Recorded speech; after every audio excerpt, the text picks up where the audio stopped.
So I'm Sarah Harriman. And I'm Mikey Weaver. We had our daughter May Jane Weaver in September of 2020, and she tragically died at 12 days old. My name's Nadine. And I'm Todd.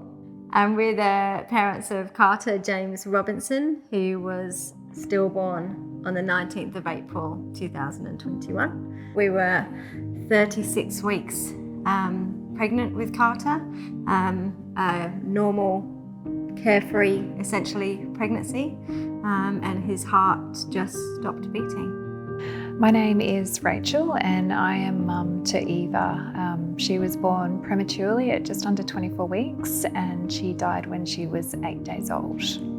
So my name's Colleen and my daughter's name was Violet. We lost Violet in October last year from neuroblastoma, so she had cancer. It was a really long journey for us. It was 6 years. My name's Kyla and this is Todd, and we lost our daughter Molly to Turner syndrome on the 7th of October last year. We had to terminate for medical reasons just into our second trimester, which was really difficult. I'm Emma Jane. And I'm Roddy. And we lost two boys, Samuel, aged 5 weeks in 2010, with a condition called Charge syndrome.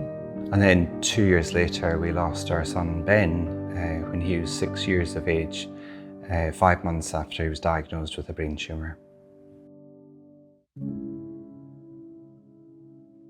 I think I feared most that I didn't know how I would keep going, or if I wanted to. I think I feared that I would feel that way forever and to such an intensity, and that there would be no reprieve from that kind of sadness and grief and being bereft, and just that was my life then, that this was how I would feel for the rest of time. Yeah. So we have 2 other children. I feared most for them and how they would manage. My other daughter is 2 years older than Violet, and they were really close. So I really feared for how they would cope at such a young age, having gone through already so much, and then having her pass. That was really tough. Because we had already gone out and told everybody that we were pregnant, and having to then go and tell everybody that, it wasn't happening it hurt a fair bit. But Termination for medical reason is so taboo, and the fear around people judging you and whether or not your grief is as valid as somebody else's is something that I think, for me, I struggle with a lot.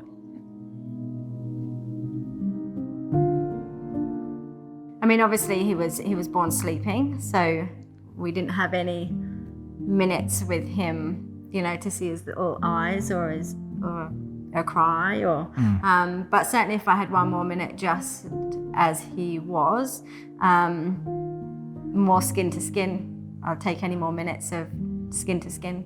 Being able to hold her and have that final sort of hour with her outside of ICU, and I think I was so distracted by waiting for her to take her final breath, and if I could do it again, I wouldn't do that. I would just hold her and try and give her every ounce of the feeling of the love that I had for her. I always imagined my boys being together. So if I had that opportunity, I would imagine having one of them on either side, pulling them in tight and being able to kiss them each and tell them how much I love them. If you think of someone, text them straight away. And if you think of their baby, text them straight away. And if you see something and you think, that's a nice cloud, that reminds me of such and such, just text them straight away. Because the amount of times that we heard, I've been thinking about you a lot lately, you've been on my mind, and you just think, how would I know that? I don't know that. That doesn't do me any good, and it doesn't do you any good because it's still in your head. Just say you don't know what to do, that you don't know what to say. That's okay. It's, something as simple as knocking on the door, showing up and just sharing the same room and watching a movie and not even talking. Like sometimes that's just what you need. You want someone else in that space to help kind of spread that burden at times. And yeah, that would be my advice. Just show up. Don't tell them it's going to be okay.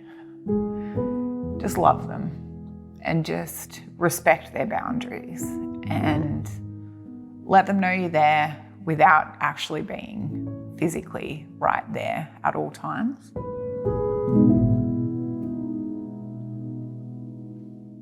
I would often read a letter that's in the Precious Wings box, which is written by other bereaved parents, and I would just read it over and over, and I would get a lot of comfort from that other people had experienced such immense pain and grief, and that they were there telling me that it would be okay. Yeah, I wouldn't have thought to do photos or hand on footprints or, have the smell from the candle in the room that now reminds me of Carter. So all those things now mean the world to me because I would never have done those things. The memory boxes are really special in that they're kind of like a physical hug, I suppose, when you've lost your child. And it's just this recognition that you have lost somebody and that you're seen and that's recognised, and that's really beautiful. Precious Wings supported us from the moment we entered that hospital. We weren't leaving with a baby, and we knew that.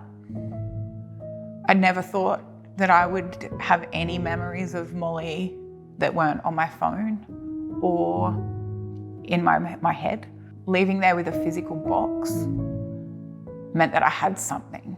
I think for me it's the privilege of being let into other people's personal stories of grief and loss, and also the knowledge that you're with people who really have a deep understanding. While everyone's stories might be very different, they do have a deep understanding of what it means to lose a child.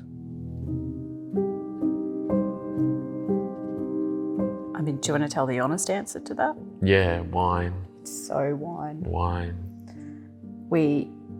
It is not the right way to deal with grief. No. But we drank a lot of wine. We drank a lot of wine and spent a lot of time in bed. And on the couch. And watching crappy TV. Yeah, like Say Yes to the Dress and Watched judging a lot of Say Yes people's to the Dress. poor choices in dresses. We did do that. That made me feel better. Yeah. On her birthday, we have planned to go out for dinner at her favourite restaurant and just to do her favourite things. Eat, probably, a lot of different things. Lime milkshakes and macarons and a bit of dancing and just celebrating who she was, because that's what she would have wanted.